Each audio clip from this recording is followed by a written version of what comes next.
So once we get to the end, everyone's going to be, finally, thank God, we can sleep. And then next year, of course, everyone's going to go, oh, we want to go back to Belfast. You're good to go. All right. Nikolaj comes to Waldau and played Jaime Lannister.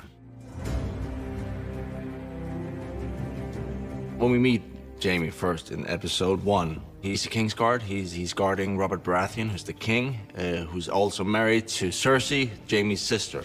What we don't know in the beginning of the episode is that Jaime also has an intimate relationship with his sister.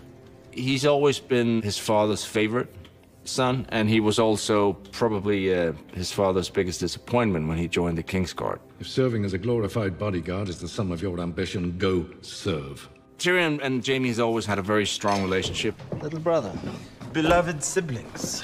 Tyrion knows about Jaime and Cersei, and he's the only one who knows.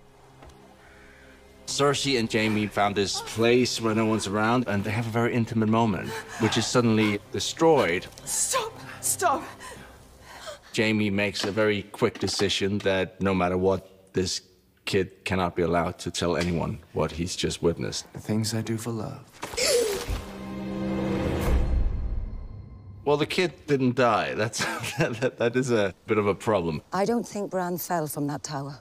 I think he was thrown. I would stake my life the Lannisters are involved. He's taken by the Starks. Lady Stark, I'd offer you my sword, but I seem to have lost it.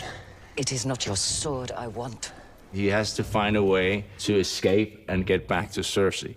He makes a deal with Catelyn Stark. He promises that he will do everything he can to protect her daughters in exchange for his freedom. So she pairs him up with her knight, Brienne of Tarth, who's gonna escort him back to King's Landing. The whole journey they have together, he's constantly trying to get some kind of reaction to use her weakness to get the upper hand. This heals through it. There's no way. Much to his surprise, even when he manages to get hold of a sword,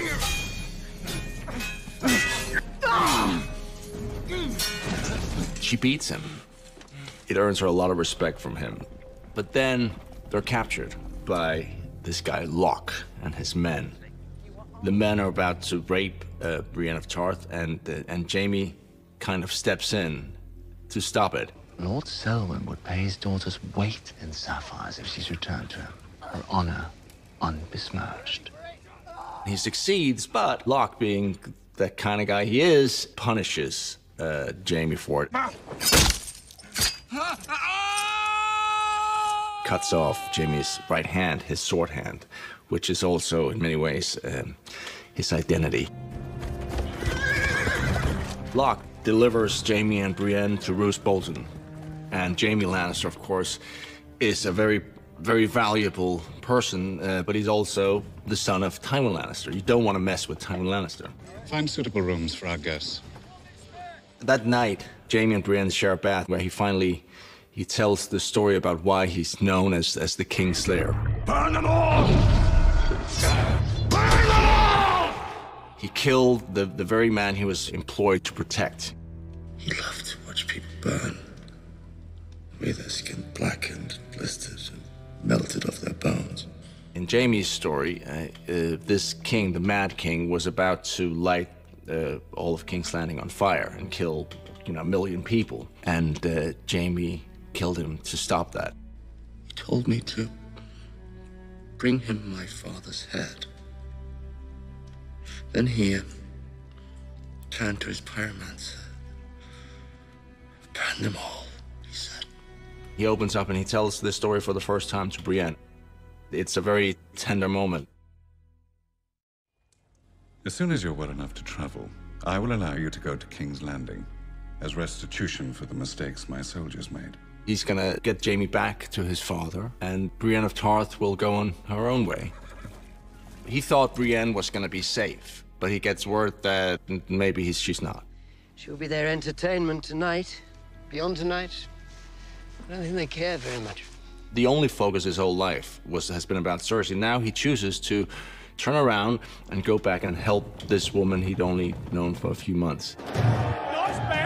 And he finds Brienne in this pit, fighting a bear with only a wooden sword. And he jumps into this bear pit with just the stump of a hand and no sword, and helps Brienne and himself escape certain death. And then together, they return to King's Landing. Finally, he gets back to his sister. Cersei.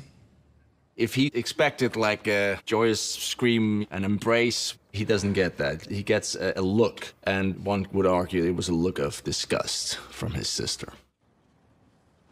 She has a golden handmaid that he now has to wear. She kind of tries to rebuild him. Work of art, really. I spent days with the goldsmith getting the details just right. Days. Better part of an afternoon. Jaime at this point has been promoted. Now he's the Lord Commander of the Kingsguard. It's his responsibility that no harm comes to the king. For him, it's so important. It's not just the king, but it's also his son and the most important person in Cersei's life. And he fails miserably. And to Jaime's horror, Tyrion is the prime suspect. His sister's crying for blood. Take him! Take him! His brother is kind of going, I didn't do this. This is ridiculous. You gotta help me out, bro. And his father is just like, well, I guess.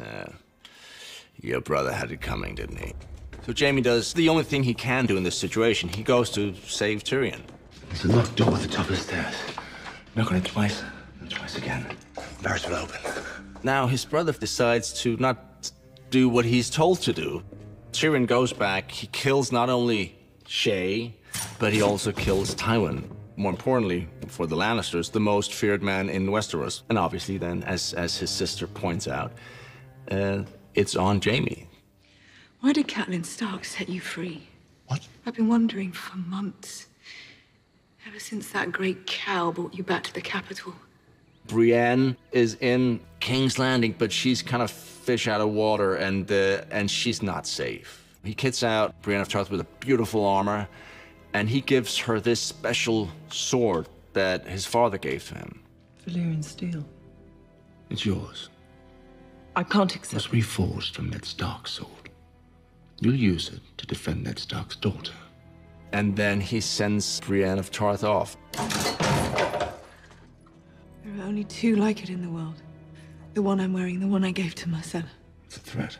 Jaime and Cersei had 3 kids, and now they only have 2. Tommen, who's the king, and then Marcella, their daughter, this beautiful, innocent kid who's been sent off to Dorne. I'm going to Dorne, and I'm bringing our daughter home. And he brings Bronn. So while they go to Dorne, they seem to get out of it in one piece with Marcella. I wish you all the happiness in the world.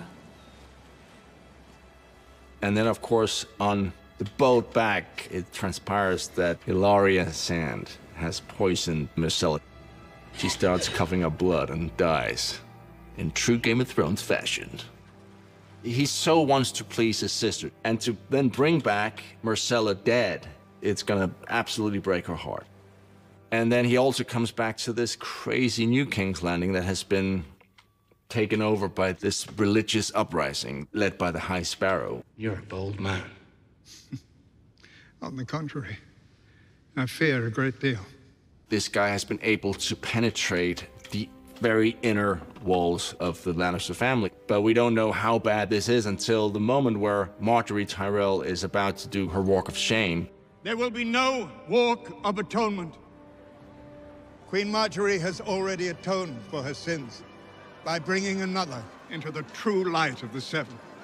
And we cut to seeing Jaime being basically fired from the job of Lord Commander. You have served your house and your king faithfully for many years, and you will continue to do so, but not in this city. He's degraded to lead the Lannister forces, which is, of course, a big honor, but it means that he's being sent away, which is absolutely terrifying for Jaime, because he knows how vulnerable Cersei will be. Now, of course, we'll later find out that, once again, as everyone else does, he underestimated his dear sister. He's sent off to take back this castle, Riverrun, which has no real value. Clearly, it's just to get him out of the city. I love Cersei, and to get back to her, I have to take Riverrun. And if I have to slaughter